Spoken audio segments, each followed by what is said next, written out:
la charla de hoy día es esencialmente sobre los estudios que hemos estado haciendo respecto del tsunami de 1960. Pero antes de llegar a las cosas que estamos haciendo como grupo de investigación en la Universidad de Valparaíso, les voy a contar algo de la evolución de lo que hemos aprendido sobre este terremoto y el tsunami en los últimos 60 años.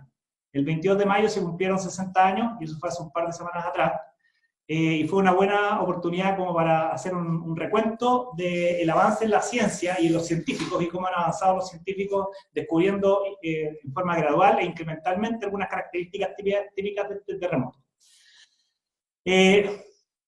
Entonces la imagen, o sea, la diapositiva o el título de la charla es el tsunami de 1960, una historia que se resiste a ser escrita, y se resiste por las razones que espero queden claras al final de la presentación. La imagen que se ve ahí es el cementerio de Tolten Viejo. Fue una ciudad literalmente barrida por el tsunami, que tuvo que reubicarse varios kilómetros costa adentro después de que el tsunami, digamos, que la destruyó completamente. Ir a ese cementerio es una experiencia bien fuerte. La mayoría de las personas enterradas son ahí de posteriores a 1960. ¿Ya? Y bueno, no sé, la gente que me ha escuchado en un par de ocasiones previas, bueno, yo pertenezco al grupo de Ingeniería Oceánica de la Universidad de Valparaíso y a otros centros de investigación, que claro, nos metemos en este tipo de problemas desde la ingeniería, ¿ya? Y tratamos de analizar problemas como del mundo de la física, con el objetivo esencialmente de entender cómo el ser humano interactúa con estos fenómenos naturales en la costa, ¿ya? Y qué tipo de medidas podemos tratar de buscar de forma tal de que los futuros desastres no sean tales, ¿ya? Dejen de ser desastres o las consecuencias sean menores. Para empezar, lo que muestro acá es una línea de tiempo desde el año 1536, con el descubrimiento de Chile, que muestra los terremotos que han generado tsunamis frente a las costas de Chile. ¿Ya? Hay una línea de tiempo del 1500 hasta el año 2000, y esas barras verticales representan aquellos eventos que generaron tsunamis, terremotos grandes que generaron tsunamis. ¿Ya? Y aquí es relativamente claro de que estos eventos son recurrentes, ¿ya? A veces se nos olvida en un par de generaciones de que ocurren, pero ocurren, ya han ocurrido y está registrado en la historia. Y el de 1960 es el evento más grande dentro de esta serie. Ocurrió en el centro-sur de Chile, aproximadamente desde el Golfo Arauco hasta la península de Taitao, que sería esa banda rosada que aparece ahí, y cubrió del orden de 1000 kilómetros. 1000 kilómetros es una barbaridad de distancia, no sé, puede ir unas 7 veces a Santiago. ¿Ya? Fue toda esa zona donde la placa de Nazca se desplazó respecto a la sudamericana y generó el terremoto más grande de la historia de los registros, que eso es lo que les voy a mostrar ahora, porque llegamos a esa conclusión. ¿Ya? El terremoto duró 8 minutos y generó 2000 muertos, ¿ya? Alrededor de 2 millones de damnificados, y fue incluso capaz de matar hasta 138 personas en Japón. ¿Ya? Entonces esta historia que pasó va a seguir pasando, y para poder llegar a esa conclusión han habido muchas personas que han trabajado en entender cómo fue la física de ese terremoto.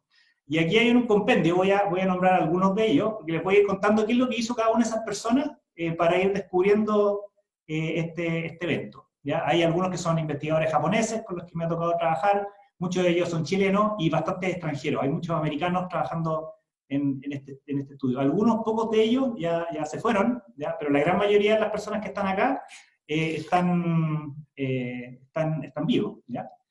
Entonces vamos viendo la secuencia cronológica de las cosas que pasaron después del terremoto. ¿Ya?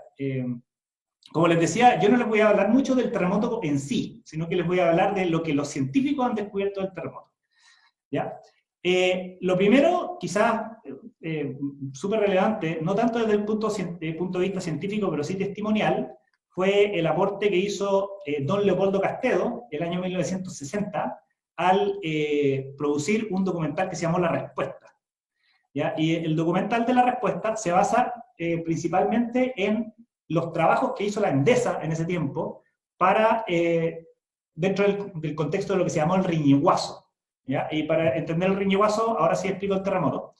El terremoto ocurrió el 22 de mayo de 1960, luego vino el tsunami, ¿ya? Y producto del terremoto, hacia aguas arriba del río Calle, en el río San Pedro, se generaron tres deslizamientos que represaron el agua del río San Pedro, ¿ya? Y el río San Pedro es el desagüe del lago Riñihue.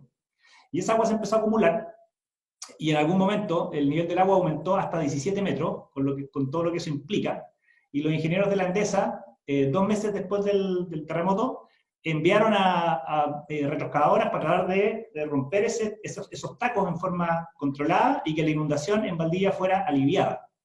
¿Ya? Cuando metieron las retroexcavadoras se hundían en el barro y finalmente tuvieron que ir con obreros a trabajar ahí. ¿Ya? Y eso fue una epopeya de la ingeniería. Finalmente los obreros que aparecen ahí, claro, lograron hacer un alivio de esa agua en forma gradual, y la inundación de Valdivia no fue tan violenta. ¿Ya? Fue inundación, pero no fue tan violenta. Y eso tuvo en vilo a la población de Valdivia 2 meses, incluso después del terremoto, digamos que lo dejó en una situación bastante precaria.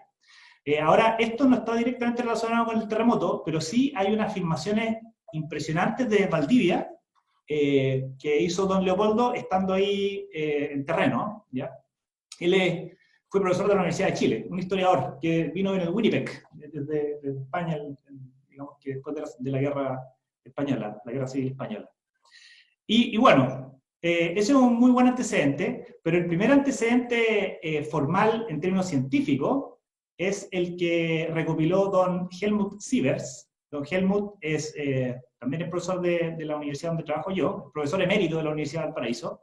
Él es, entre comillas, el primer oceanógrafo chileno que en el año 1957 volvió de una institución en San Diego, Scripps Institution of Oceanography, donde él, bueno, primero era oficial de Marina, se retiró y la Marina lo mandó a estudiar allá, y volvió el año 57, a lo que hoy en día es el CHOA. En ese tiempo se llamaba el Departamento de Navegación e Hidrografía de la Armada.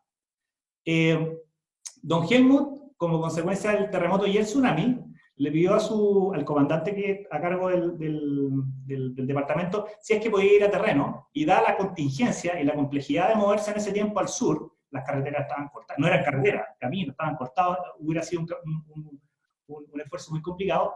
Lo que le permitió el capitán fue que él contactara a sus ex compañeros de la escuela naval, ya que estaban, por ejemplo, de capitanes de puerto en la zona afectada, o de gobernadores marítimos, algunos más mayores que él, para que le contaran a él qué es lo que habían visto ellos y qué es lo que habían visto los testigos.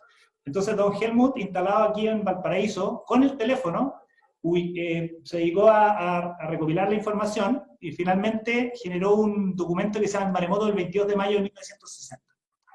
Un libro muy interesante, muy bonito, escrito en una prosa que no es tan científica, se entiende, cualquier persona puede entender lo que contiene el libro, y además, bueno, tiene algunas joyas fotográficas, como por ejemplo esa foto que aparece ahí.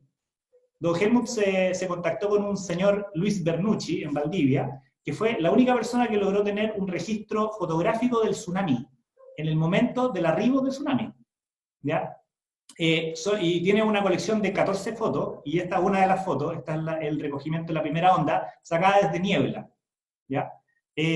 Entonces, si comparamos, por ejemplo, el tsunami de 1960 con el tsunami del 11 de marzo del 2011, que ocurrió un día en la tarde, como a las 3 de la tarde, claro, la cantidad de información es muy asimétrica. En Japón se tiene muy registrado lo que ocurrió, pero en el año 1960 prácticamente no hay información fotográfica, tampoco existían videos, así que esencialmente la información primaria que se obtuvo del tsunami fue la que recopiló don Helmut llamando desde Valparaíso, ¿ya? Ahora, el CHOA en ese tiempo tenía algunos mareógrafos que permiten medir la marea, y los mareógrafos se ubican en los puertos para garantizar la seguridad de la navegación, ¿ya? Y los mareógrafos permiten también medir perturbaciones anómalas de la superficie, como los tsunamis. Entonces, lo que se ve abajo en esta, a ver, creo que tengo, sí, aquí tengo un puntero, voy a poner el puntero. Aquí lo que se ve es la señal de marea, la pleamar, la bajamar, la pleamar, la bajamar, ¿ya? Que en el fondo es un fenómeno rítmico que ocurre 2 veces al día, las pleamar y las bajamares. Y aquí se ve inicialmente una perturbación anómala, bien rara, el 21 de mayo, a las 6, que parte a las 6:01 de la mañana. ¿Ya? Y luego, al día siguiente, aparece el 22 de mayo un incremento mucho más fuerte como consecuencia del terremoto, del gran terremoto. Esta es la primera evidencia que permite entender de que hubo a lo menos 2 eventos importantes. ¿Ya? Uno menor, el 21 de mayo, y otro mucho más grande, el 22 de mayo. ¿Ya? Don Helmut todavía anda revolviéndolas por ahí, y de vez en cuando nos juntamos a conversar sobre sus hallazgos que no necesariamente están en el librito, y nos han servido bastante para nuestras investigaciones recientes. ¿Ya? La segunda, mira, llegó la Martín, la va a tener que silenciar. Martín, te va a tener que silenciar porque si no hay retorno.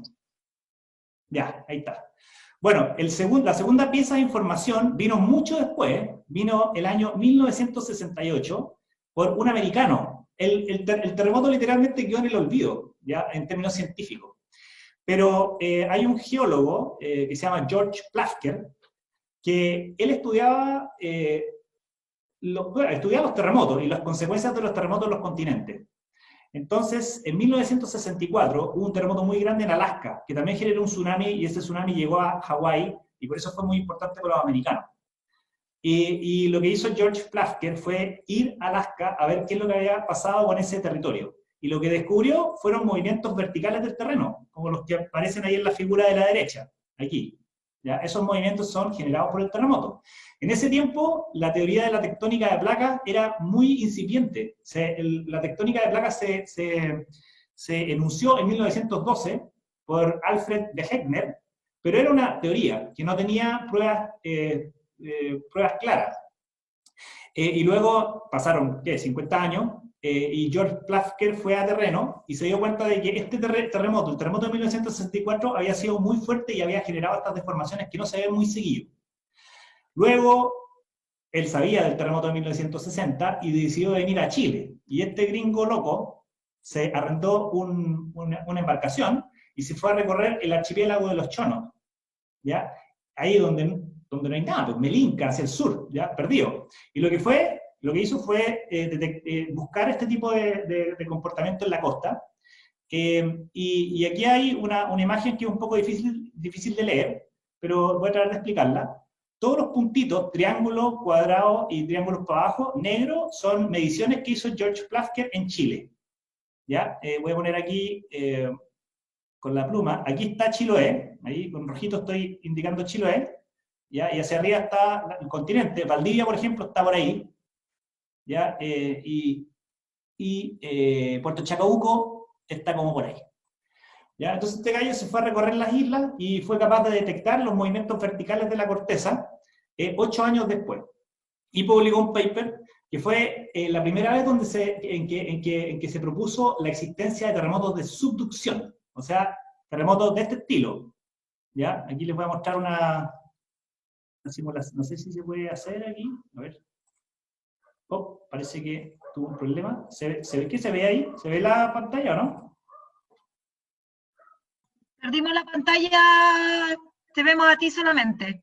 Ah, ya. Voy a tener que volver a conectar aquí porque esta cosa es media enredada. Compartir pantalla. Ahí.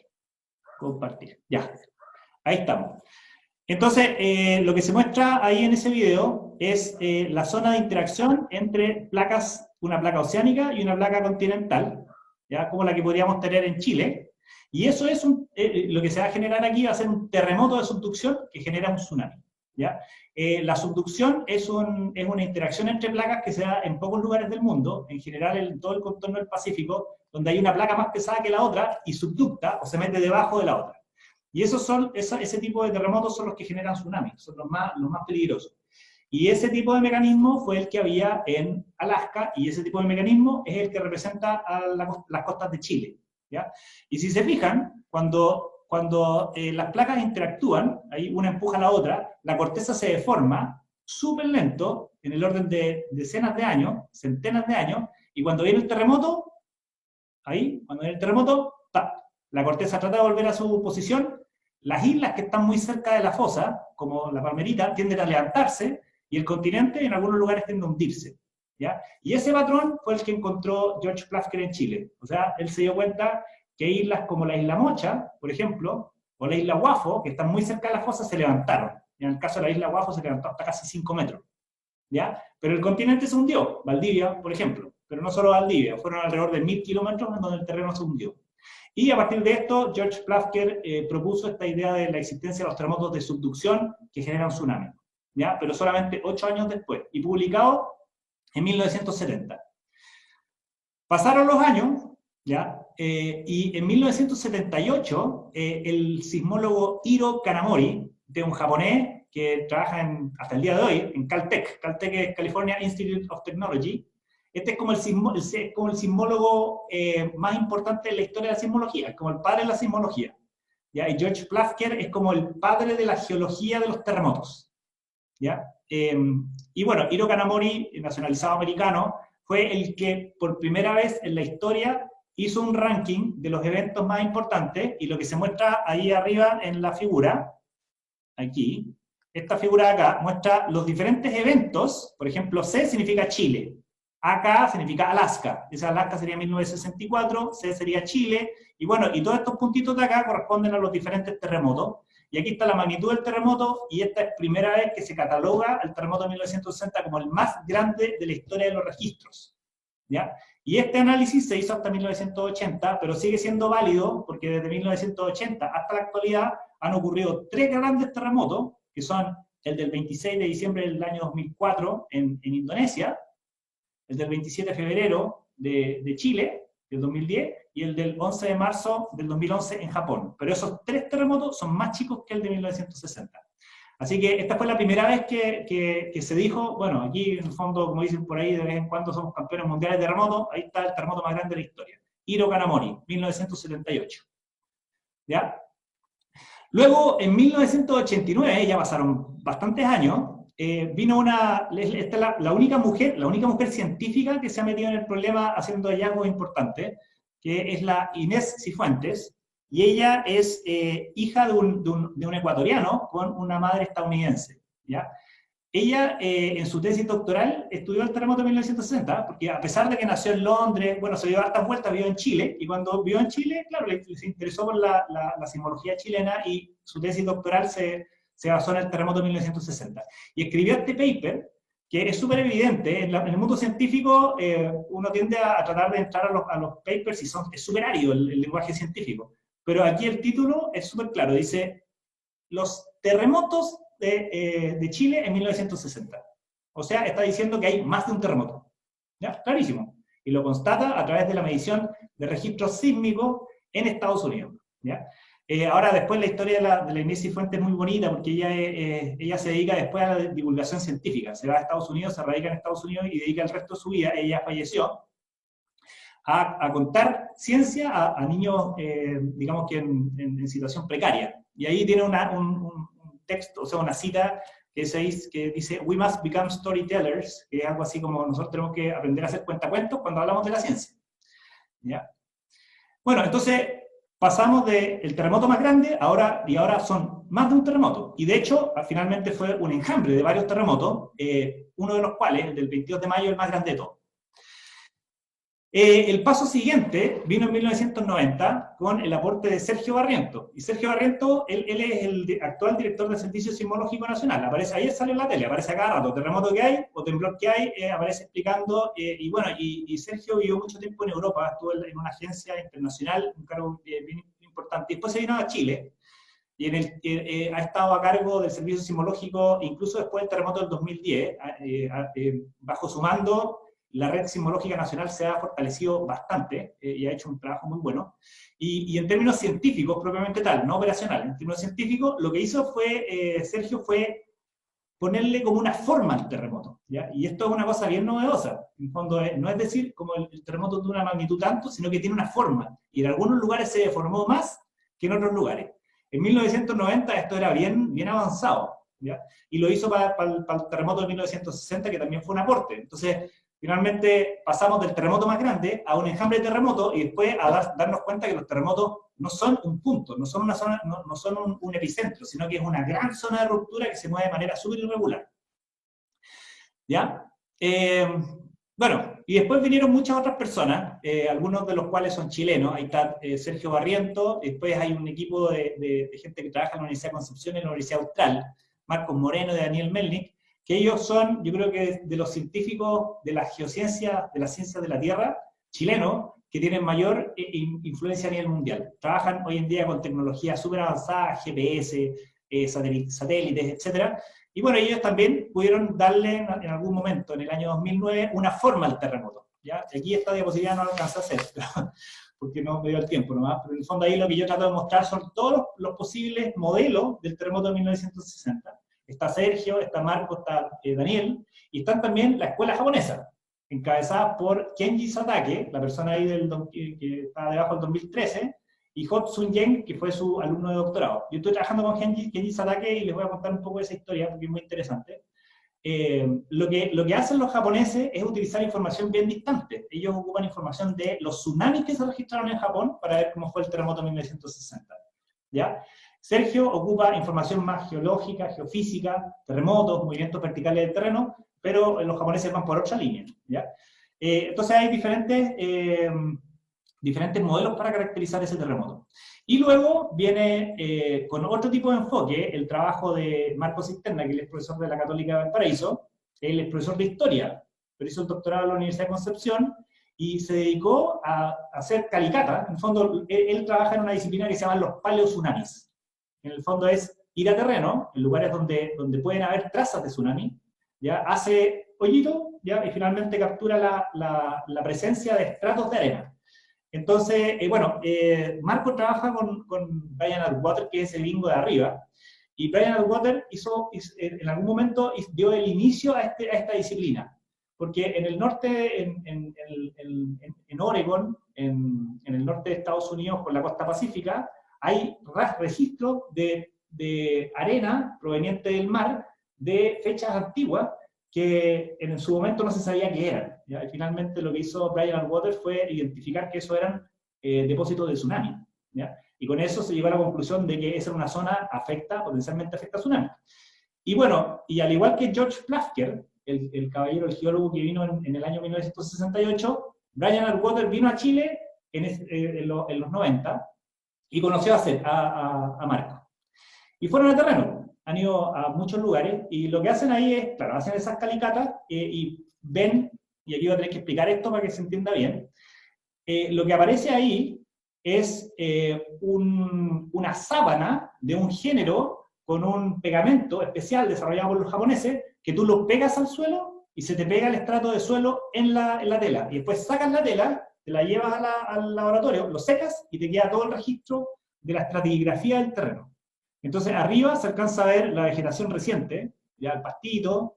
Un poquito más abajo se ve puro material fino, que es típico del ciclo hidrológico, es cuando vienen las lluvias, ya las lluvias traen material limo, arcilla, material fino, y el material se deposita, y aquí abajo se ve un estrato diferente, y ese estrato diferente es arena. Entonces lo que hace Marco es, data con carbono 14, este estrato que tiene material orgánico. Para poder datar con carbono 14 tiene que haber carbono, si no, no lo podéis identificar. ¿Ya? Me está llamando justo don Helmut Sievers. Escucha, no lo puedo, no. Ya, dile que sí. Ya.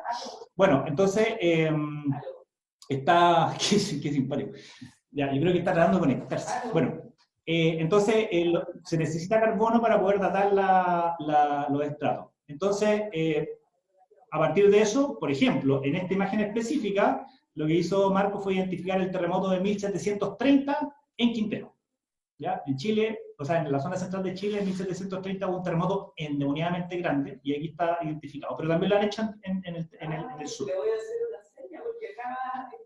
Ahora, no se puede meter. Oye, Marcela, ¿te puedo mandar el teléfono de don Helmut? Porque sería re bueno a ver si puede comentar en algún momento. Mándamelo, no hay problema, y yo le mando el link. Ya, oye, Claudio, mándale a Marcela Cademartori el teléfono de don Helmut, please, por WhatsApp. Por WhatsApp, please. ¿Cuál es el teléfono? Porque no sé cómo se llama. ¿En el WhatsApp? Ya, disculpen por la interrupción, pero yo creo que vale la pena. Sería un buen aporte tenerlo a él ahí, obviamente, así que nos tomamos unos minutitos. Ya, a ver, un segundo. Eso, a ver, Lo que pasa es que don Helmut no sé si ocupe WhatsApp. A ver. Y si no, me manda su correo por WhatsApp y yo le mando al correo el link. A ver.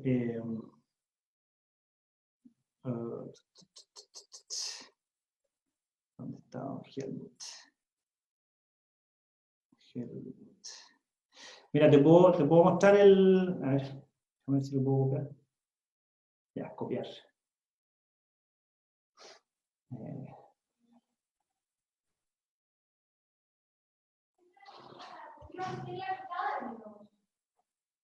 Ya, disculpen, ya, ahí te mandé el correo. Ya, sigamos. Entonces, lo que hace Marco Cisterna, yendo mucho más en detalle, y aquí voy a mostrar el ejemplo de la localidad de Maullín, es, claro, aquí hay una foto bien antigua de Marco. Lo que se muestra aquí en la esquina inferior izquierda es Maullín en el año 1944. ¿Ya? Toda esta zona fue inundada por el tsunami, ¿ya? Y el tsunami arrasó literalmente con la zona baja de Maullín, y en Quenuir, una localidad que queda muy cerca de la desembocadura, murieron alrededor de 115, 120 personas. No recuerdo el número, lo tengo anotado por ahí. ¿Ya? Pero en toda esta parte de acá, el tsunami inundó, y en estas terrazas costeras, que se ven paralelas a la línea de costa, ahí quedaron estratos de arena. ¿Ya? Y ahí está, hace bastante tiempo, haciendo esas mediciones, y lo que descubrió en su momento Marco Cisterna fue que los terremotos como el de 1960 ocurren en promedio cada 300 años. ¿Ya? En su estudio, él no puede relacionar directamente cuán fuerte fue el tsunami, ¿ya? Cuáles fueron las velocidades, por ejemplo, la inundación, pero sí puede detectar la recurrencia, la frecuencia. ¿Ya? Entonces son técnicas complementarias de medición. ¿Ya? Un trabajo muy bonito el que hacen, se van a meter ahí en verano, se quedan un mes trabajando. Y bueno, y mi experiencia personal con el terremoto de 1960 ocurre en Japón. ¿Ya? En el año 2017, a mí me tocó ir a trabajar a la Universidad de Tokio, junto con el profesor Kenji Satake, que está ahí abajo. ¿Ya? Y claro, y estuve como 3 meses allá, estuvimos ahí con la familia. Japón y Chile comparten el mismo océano, ¿ya? Y estamos separados a 17.000 kilómetros de distancia. Ahí se ve el océano azul, el hemisferio azul, ¿ya? Que une los dos países. Y claro, en 1960 murieron alrededor de 137 personas. Voy a chequear el numerito, en todo caso, viene más adelante. Pero bueno, tenemos una costa bastante parecida. Los dos países tienen zonas de subducción al frente, han sido históricamente azotados por terremotos y tsunamis, y por eso existe una vinculación bien importante entre los dos países en términos de investigación. Bueno, como decía, a ver, voy a ver si es que funciona el videito que les voy a mostrar acá. Espero que funcione. Ustedes me dicen, Marcela, me avisáis si es que se alcanza a ver el videito. Es un típico video, una simulación numérica que muestra... no, parece que no. Ya, no importa, me lo va a saltar. No importa. A ver, voy a volver esto. Ya. Entonces, lo que ocurrió es que, claro, este tsunami afectó a Japón, mató 138 personas, y los japoneses, a diferencia de nosotros, fueron súper prolijos en registrar el tsunami. Si se fijan, por el momento yo he hablado del terremoto, he hablado muy poco del tsunami, casi todo es terremoto. ¿Ya? O algunos efectos del tsunami en la costa, como la arenita, pero no sabemos en el fondo cómo se movió el agua. Esa es la gran pregunta, esa es la investigación que hacemos nosotros. En el fondo, entender cómo se movió el agua durante el tsunami.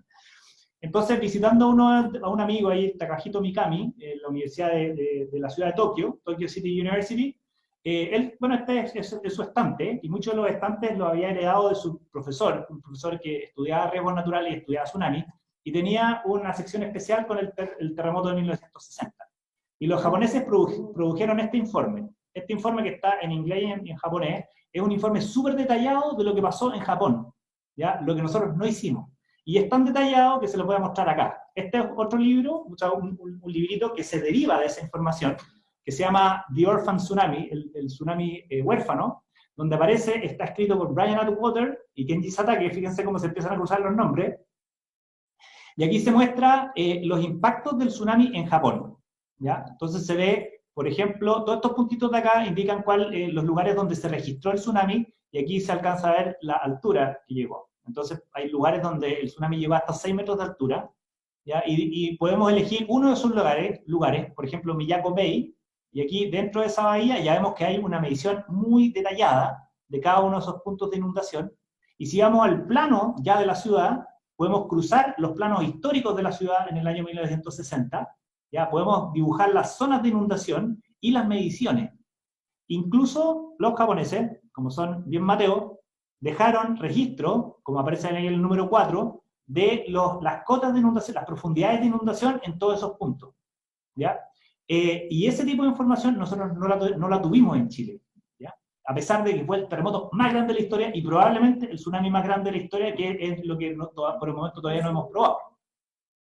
Ahora, este librito, si es que tienen tiempo y quieren buscarlo, The Orphan Tsunami, es la historia muy bonita, que es la que explica por qué Brian Atwater se metió en este tema, ¿ya?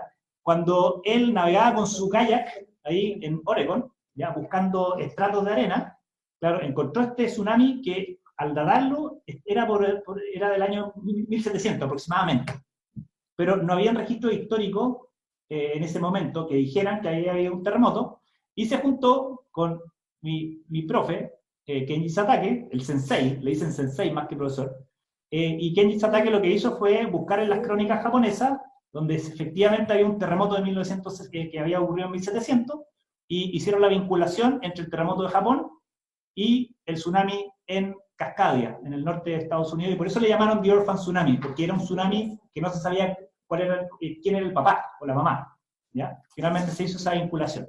Pero todas estas historias se mezclan y de alguna manera explican que hay culturas como la japonesa que son mucho más rigurosas en registrar este tipo de eventos que quedan, digamos que ahí para siempre. Y bueno, y como para hacer un resumen, este gráfico es un poco difícil de leerlo, pero en resumen lo voy a explicar. Para terminar, para explicar por qué nosotros hacemos la investigación que hacemos. En 1960, la red sismológica nacional estaba en estado muy precario, ¿ya? La primera vez que se puso un instrumento de medición de terremotos en Chile fue en el año 1908, ¿ya? La Universidad de Chile contrató a un caballero que se llamaba Montesius de Valores, lo trajo a Chile, que en ese tiempo era como el rockstar de la sismología, que era una ciencia naciente, y instalaron sismógrafos en Chile, y bueno, pero habían pasado ya, bueno, no sé, casi medio siglo, y los instrumentos estaban en un estado muy precario, ¿ya?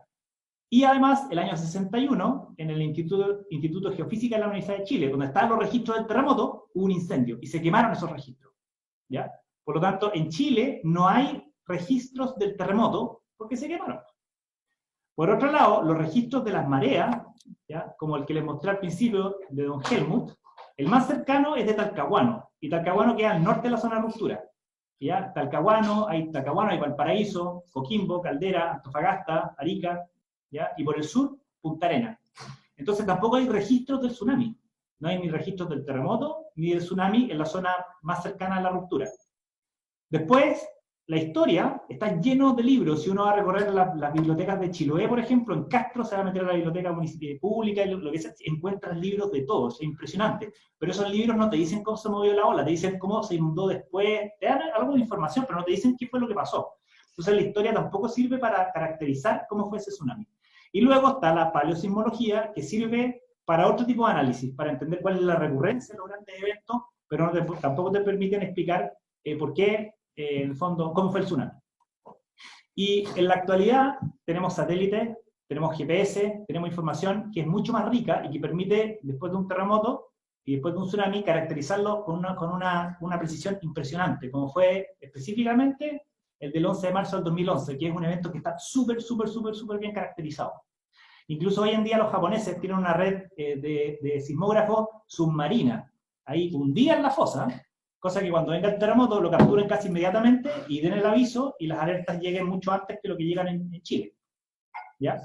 Bueno, entonces, en resumen, a partir de toda esta información, nos damos cuenta que la información que existe para caracterizar ese tsunami es precaria. Los esfuerzos de don Helmut son esfuerzos de una persona que estuvo aquí en Valparaíso llamando exhaustivamente a los sobrevivientes, a los testigos, ¿ya? Pero no hay información dura, ¿ya?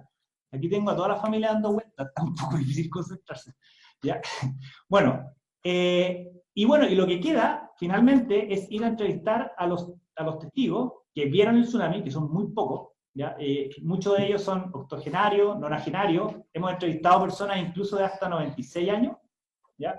Y la idea de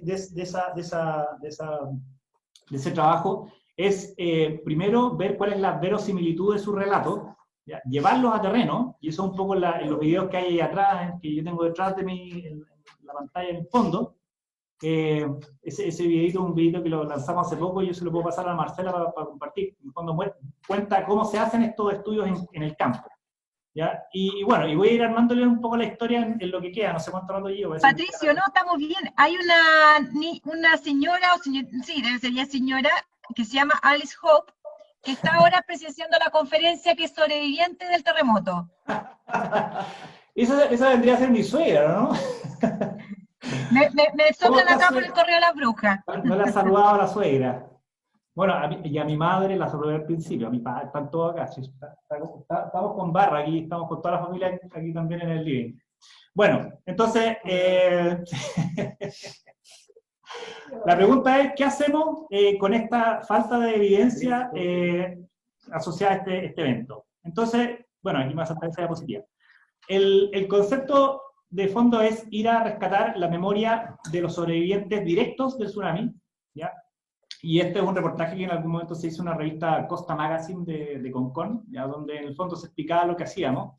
Y bueno, y el título es súper bueno el título del artículo, que es un pueblo que no olvida, ¿ya? Y ahí aparece una señora, la señora Agripina Paredes, que ella es de Caleta Estaquilla, que es una de las tantas personas que entrevistamos, ¿ya?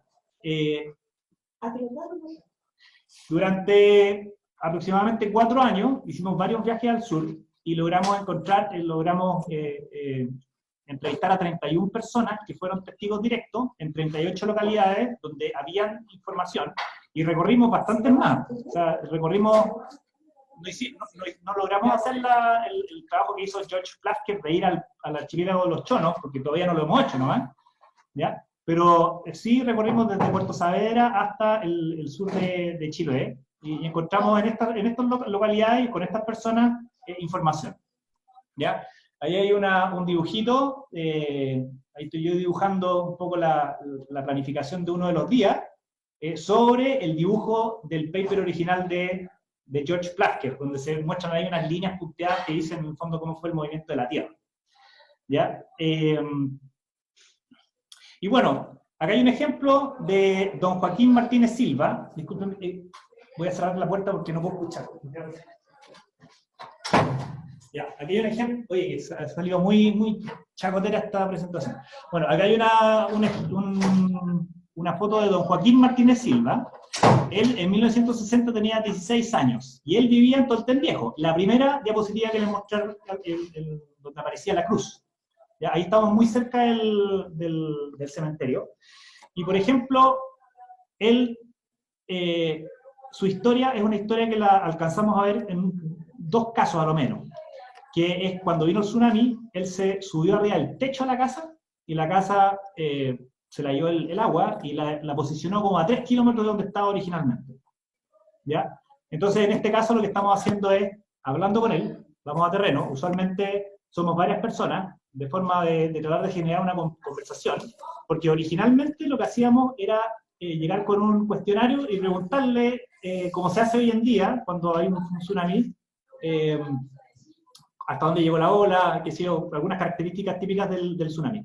Pero cuando uno habla con una persona que te tiene que contar una historia que ocurrió hace 60 años, esa historia ya no es cuantitativa, es muy difícil encontrar el dato duro, ¿ya? Y esa historia forma parte de su experiencia personal, ¿ya? De la experiencia personal, individual y colectiva, de la experiencia de la familia, de la experiencia del pueblo.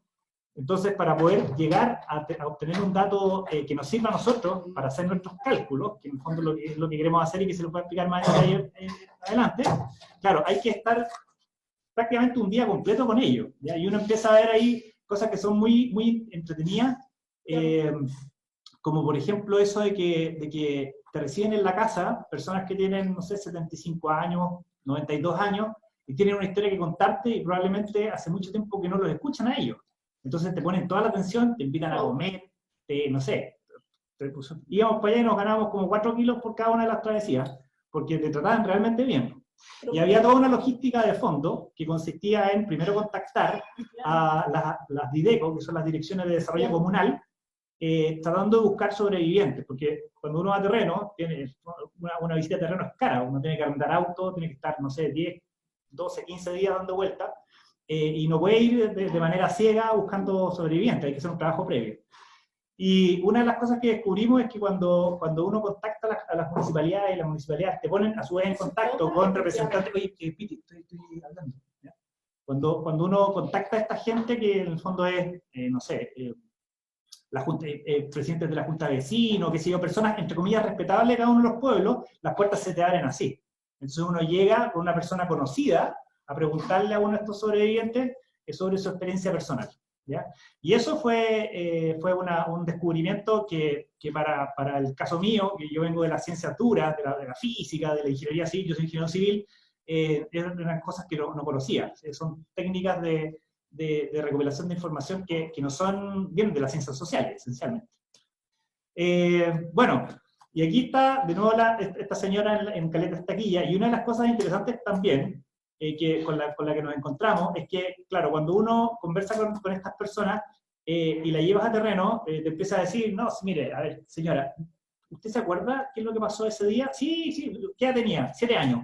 Ah, ya, bueno, y cuénteme, ¿qué pasó? No, el tsunami llegó como por aquí, y de ahí te levanta el dedo. Entonces ahí estaba apuntando el dedo a la señora, y luego le preguntábamos, le damos 2 vueltas, ya íbamos a la vuelta de la esquina, qué sé yo, volvíamos, oye, señora, a ver, cuénteme, y entonces, ya, usted está ese día, y como que le hacen la misma pregunta de otra forma, ¿ya? O otra persona del grupo le hace la misma pregunta. Entonces está ahí un buen rato, no sé, una media hora, unos 40 minutos, tratando de ver si el dato que te está dando es fidedigno o no. Entonces esa información después nosotros las procesamos y le ponemos una nota. Decimos, en realidad, esta información, según la señora, el tsunami llegó a los, no sé, 12 metros, pero ahí tenemos una incertidumbre importante. O sea, no es un dato muy creíble, o sí es un dato muy creíble. En algunos lugares, como por ejemplo en Mewin, íbamos con sobrevivientes, los sobrevivientes nos decían, mira, aquí el tsunami llegó hasta el pie de la Gruta de la Virgen. Perfecto. Y luego tú te vas a la biblioteca del pueblo, y en la biblioteca del pueblo hay un libro que muestra la foto de la inundación. Y ahí tú te das cuenta que tenéis métodos alternativos para corroborar si el dato es fidedigno o no. También hay otra cosa que es muy interesante, que tiene que ver con el aproximarse a la comunidad huilliche o mapuche lafkenche, que son estas comunidades que, bueno, están acostumbradas a vivir con el mar y tienen una cosmovisión completamente distinta. Ellos tienen en su mitología la existencia de Kaikai y Tren, que en el fondo son estas serpientes que se pelean y que una representa la tierra y el otro el océano, pero son de estas fuerzas físicas. Y por ejemplo, ahí con la señora María Celinda Arteaga, llegamos a su casa, y ella nos recibió con su hijo, que es el caballero que está ahí, y con su nuera. Y esa fue una conversación muy bonita, ahí con fuego y todo, así, tenían un fogón, comimos bien rico también. Y bueno, y ahí ahí realmente nos dimos cuenta de que la historia es una historia personal.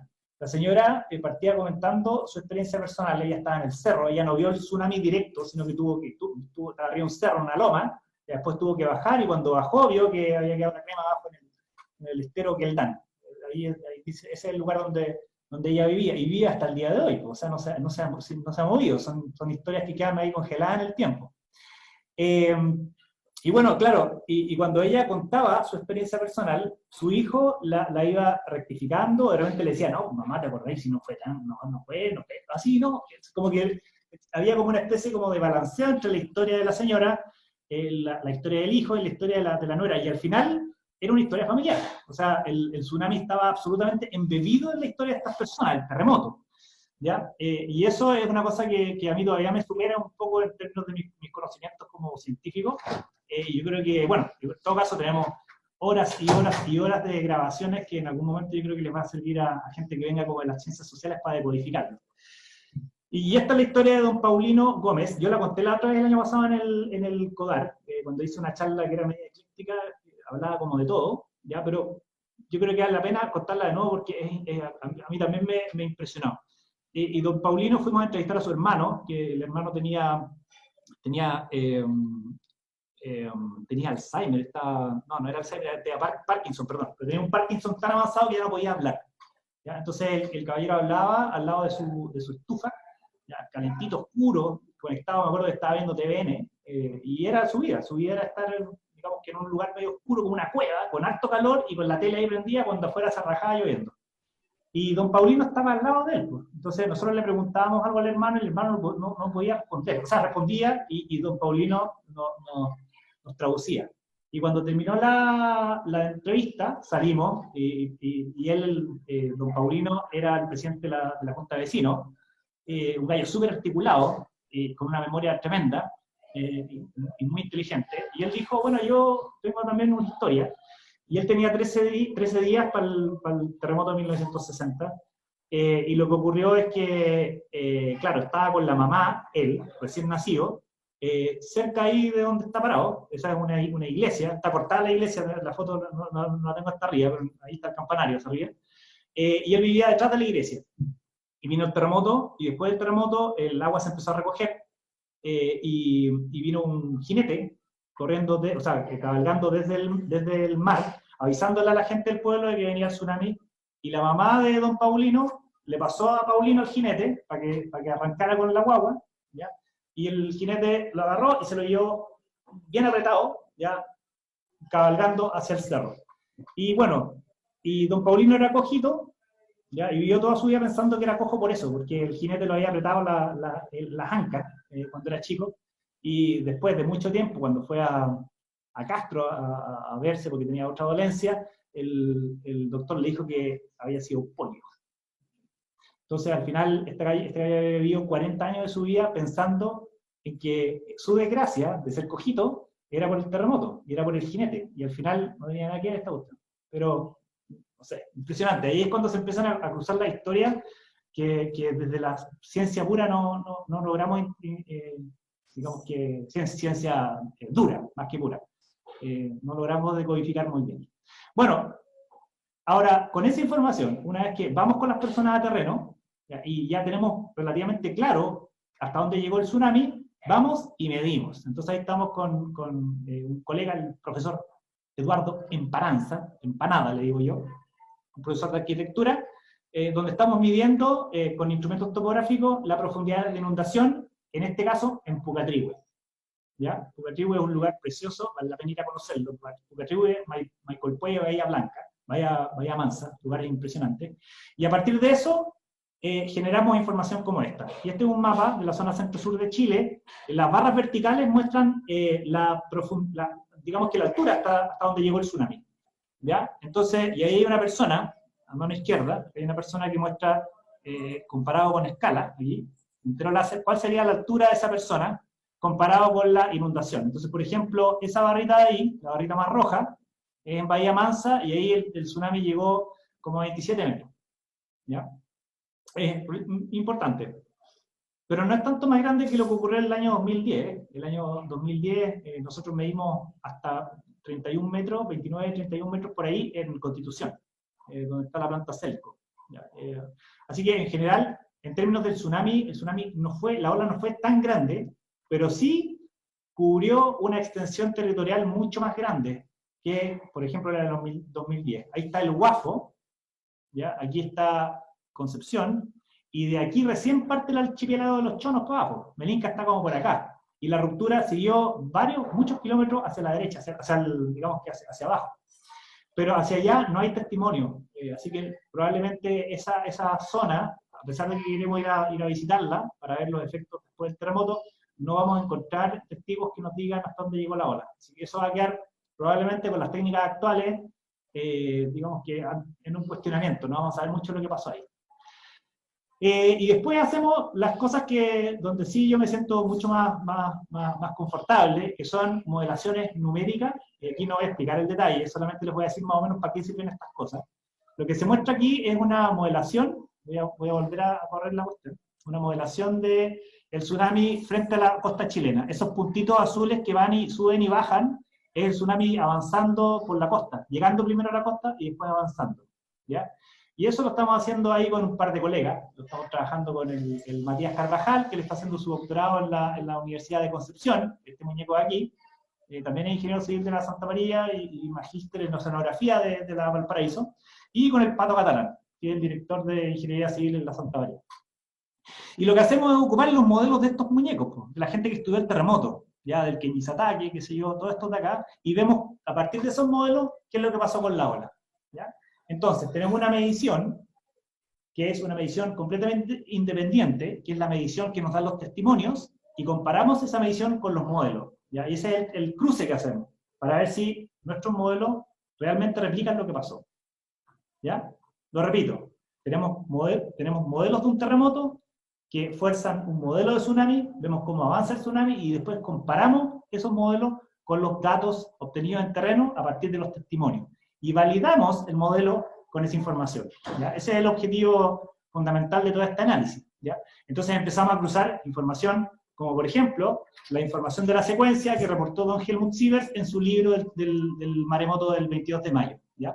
Ahí, por ejemplo, hay una secuencia muy clara de lo que ocurrió, bueno, muy clara a partir de lo que don Helmut logró recabar en Valdivia, ya en Ancud, por ejemplo. Hay algunos lugares donde está bastante claro, bastante claro, los testimonios dicen que hubo una secuencia, 1, 2, 3 olas, que el mar se recogió, que el barco, el Canelo, se movió de un lugar a otro, etc. Entonces, lo que tenemos que hacer es, básicamente, correlacionar nuestros modelos con la información obtenida por don Helmut en su librito, y también compararla con los datos que nosotros obtenemos a partir de los testimonios. ¿Ya? Entonces estamos tratando de hacer una vinculación robusta entre la modelación y los testimonios. Ahora, ¿para qué? El objetivo último es ver cómo se movió la Tierra, cómo fue el terremoto. Porque si nosotros sabemos cómo fue ese terremoto, podemos identificar qué lugares son susceptibles de romperse en el próximo evento sísmico. Podemos saber cuáles son las zonas más amenazadas de la zona centro-sur de Chile. ¿Ya? Y acá hay un ejemplo es súper difícil explicar esta cuestión así, pero en el fondo lo que se muestra, a mano derecha, son una historia en el tiempo. Por ejemplo, en el caso de Valdivia, donde se muestran diferentes olas que llegaron, ¿ya? Y diferentes retrocesos del nivel del agua en ese lugar específico durante los primeros 200 minutos de ocurrido el terremoto. ¿Ya? Esa información es la que estamos corroborando con los modelos. ¿Ya? Hay algunas otras cosas bastante más sofisticadas que tampoco voy a explicarlo aquí, pero que sí las aprendimos después del terremoto del 2010, y esto sí que les va a hacer sentido. Para el terremoto del 2010, el terremoto ocurrió a las 3:34 de la mañana, y en Dichato, la onda que generó mayor cantidad de daño y muertes vino como a las 7 de la mañana. ¿Ya? Y esa onda es lo que se denomina una onda de orilla, una edge wave. Edge significa borde, wave, ola. Son ondas que avanzan de norte a sur, ¿ya? Y que pueden demorarse mucho más en llegar a las costas, y que pueden ser bastante dramáticas. En el caso del 2010, el problema de Dichato fue que el sistema de alerta de tsunami jamás tuvo esto en mente. Entonces, después de un rato, la alerta se levantó, la gente pensó que estaba segura, y vino la ola y murió mucha gente. ¿Ya? Entonces, esa cosa también las detectamos aquí en 1960. Aparentemente, las ondas también, vino la primera onda fuerte, ya vino un par de ondas después, y después estas ondas de orilla que van de norte a sur, y que, bueno, no fueron capaces de pasar del Golfo Arauco hacia el norte. Esto es súper importante porque lo que ocurre aquí es que del Golfo Arauco hacia el norte, de alguna manera, hay como una especie de bloqueo de esas ondas. ¿Ya? Y aquí de la boca del Guafo hacia el sur también hay como un bloqueo. Pero estas son cuestiones muy hidráulicas, muy hidrodinámicas, y eso es un poco la validez de los estudios que estamos haciendo. Estamos mirando con detalles ese tipo de comportamiento. ¿Ya? Y, por ejemplo, tomamos el trabajo de Marco Cisterna en Maullín, y aquí les voy a mostrar un ejemplo del tipo de cosas que hacemos. Aquí estamos haciendo modelaciones, ¿ya? El terremoto, aquí donde se ve el panel de arriba, ahí está. Son modelos hechos que estamos haciendo con Rafael Aranguis, que es un profesor de la Universidad Católica de la Santísima Concepción, y lo que se ve ahí es la propagación del tsunami, tanto hacia Japón como hacia Chile. En rojito son las olas, la cresta de las olas, y azul son vaciamientos, como que el agua se vacía. ¿Ya? Y ahí va avanzando el tsunami. Está un poco lento el videito, pero después se va a empezar a mover el más cercano a Ancud. A ver si lo puedo... Lo que pasa es que no me quiero salir de acá. Ya, aquí. Bueno, y aquí se ve la modelación mucho más cercana a la zona de Chiloé, ¿ya? Y en este caso lo que nos interesa es mirar bien lo que ocurre en Maullín. Entonces ahí viene la primera ola, bien, bien fuerte, y la primera ola viene, después de la primera ola viene unas manchitas azules que en el fondo es el recogimiento de la ola, ¿ya? Y finalmente aquí abajo está la modelación específica de Maullín, ¿ya? Donde se ve primero el azulito, el agua se recoge, y después viene la onda grande, una primera onda grande, que empieza a inundar el estuario, ¿ya? Entonces, ahí hay unos puntitos M1, M2, que son lugares, puntos de control, como los estetoscopios que ocupan los médicos. Nosotros vamos midiendo esas cosas en diferentes lugares, y ahí se ve que, por ejemplo, en Maullín vino una primera ola que inundó la parte café del continente, ¿ya? Y después viene una segunda ola, que es la que se encarga de generar la mayor inundación. ¿Ya? Ahí, por ejemplo, azul se está recogiendo el agua con velocidades bien fuertes, eso genera mucho daño en las edificaciones, en la estructura en general, y después viene una segunda gran ola aquí, ahí se está formando, que es la que es capaz de remontar alrededor de 3 kilómetros por el estuario hacia arriba, ¿ya? Bueno, aquí no sé, se cortó el video antes, lo siento, bueno, ahí viene una segunda ola. Entonces, ese es el tipo de detalle con que estamos analizando la información, y repito, estamos correlacionando la información levantada por Don Helmut, la información levantada por Marco Cisterna, que son de diferente naturaleza, con estos modelos numéricos para ver si efectivamente somos capaces de identificar ese terremoto. Ahora, un par de reflexiones finales. De 1960 prácticamente no hay información. Bueno, el tsunami, como les digo, no sabemos qué es lo que pasó con el tsunami, muy poco, estamos recién descubriéndolo. Prácticamente no hay memoriales, ¿ya? Y aquí muestro un memorial del 27 de febrero, que es un conjunto de monolitos que quedan en la ribera del río Biobío, en Concepción, donde, claro, se habla algo del tsunami, pero no se instruye, ¿ya? No se habla tampoco del terremoto, solamente se genera un hito, a diferencia de, por ejemplo, lo que pasa en Japón, donde hay verdaderos centros de divulgación científica, donde se muestra la ciencia, y además se hace conciencia de que este tipo de eventos van a ocurrir. Ahora, en Chile lamentablemente tenemos escasos memoriales, y pongo este ejemplo, son las instalaciones de ASMAR, y lo que muestra ahí esa placa, que es una foto que me la mandó un amigo, Iván Povif, tan su hijo ahí. La placa lo que muestra es la profundidad de inundación del tsunami del año 2010 en ASMAR. Este tipo de cosas es súper difícil de encontrar en Chile, ¿ya? De hecho, esta es la única placa que yo he visto para el tsunami del 2010, donde queda claramente establecido de que hasta ahí se inundó. ¿Ya? Los japoneses lo hacen en todas partes. Uno va a Japón y puede encontrar monolitos de hace 300 años que muestran la profundidad de inundación de un tsunami que ocurrió en ese tiempo, ¿ya? Y nosotros lamentablemente no lo hacemos. Entonces, claro, con motivo del aniversario de los 60 años, entiendo que hay un proyecto para hacer un museo en Valdivia del tsunami y el terremoto, pero yo creo que esto debería ser mucho más amplio, porque primero, el terremoto y el tsunami no fueron solamente de Valdivia, fueron de la zona centro-sur de Chile. Fue, repito, el terremoto más grande de la historia, y probablemente, que es lo que estamos por probar, el tsunami más grande de la historia. Y no tenemos ningún museo que nos diga eso, ¿ya? Y aquí hay un ejemplo del tipo de cosas que se podrían hacer, como idea. Esto es un memorial en una localidad que se llama Arahama, en Japón, en Sendai. Este es un pueblo que fue literalmente arrasado por el tsunami del 11 de marzo del 2011. Y ahí en blanco se ve la escuela de Arahama, la escuela básica de Arahama. Cuando vino el tsunami fue en un día donde los niños estaban en el colegio, y a los niños los evacuaron al último piso. Y el pueblo fue literalmente barrido, y a partir de eso se habla de los huérfanos de Arahama. ¿Ya? La mayoría de los padres murieron. Los japoneses tomaron ese colegio y lo convirtieron en un memorial y en un museo, pero un museo interactivo, donde se le enseña a los niños. Entonces esta maqueta lo que muestra es cómo se reconstruyó toda esta zona, ¿ya? Desde el mar, entonces aquí aparece el mar, y los japoneses en este caso en particular construyeron primero bosques, que serían estas cosas, voy a poner el cursor. ¿Dónde está el cursor? No, dice algo raro. el cursor, ahí, ya. Pusieron bosques costeros, luego zanjas de agua, que en el fondo disipan el efecto del tsunami, luego cerros, estos cerros hicieron movimientos de tierra, levantaron el terreno como zonas de evacuación para la gente que puede estar en la costa ante el ataque de un tsunami, luego reconstruyeron las vías de los caminos, pero los caminos los construyeron con sistemas de protección contra la socavación y como para que no se socavaran durante el flujo, y además los levantaron, así que sirve de alguna manera como una defensa adicional ante la inundación. Y incluso generaron torres de evacuación para hacer lo que se llama evacuación vertical, que es lo que se podría hacer, por ejemplo, aquí en Viña cuando hay un terremoto y un tsunami y uno está ahí por el casino. ¿Ya? Ahí si uno parte corriendo por las vías de evacuación, te agarra el tsunami y te va a morir. Lo que hay que hacer es evacuar verticalmente.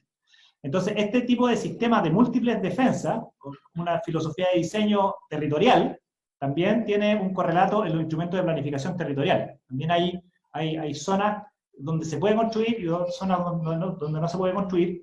En el caso de Japón sí se pudo hacer, y en particular aquí se pudo hacer, porque es como cuando los arquitectos hablan de tabula rasa, es como que la ciudad literalmente fue barrida y tiene una hoja en blanco para volver a planificar todo desde cero. ¿Ya? Y lo que hicieron en este caso fue planificar con estos criterios. Y lo interesante es que este es un puzzle, es un juego para los niños. Entonces cada uno de estos elementos verdes se ponen ahí en la cajita y el niñito viene, y bueno, y estos se llenan de cabros chicos, los sábados, los domingos, los llevan a estos centros, que no son museos. La palabra museo es como un poco, no sé, empaquetada. Son como centros de actividades. Y los cabros aprenden de planificación territorial, de sistemas en el fondo, de la gestión de la emergencia, y todas esas cosas, jugando, ¿ya? Hay mucho para aprender, y eso da como para una charla completamente separada de esta, que es, en el fondo, cómo un país como Japón es capaz de... Oye, llevo 1 hora 10. Voy a parar acá, creo que aquí se acaba. Bueno, claro, como una cultura como la japonesa tiene mucho que enseñarnos en términos de la gestión de desastres. Así que eso.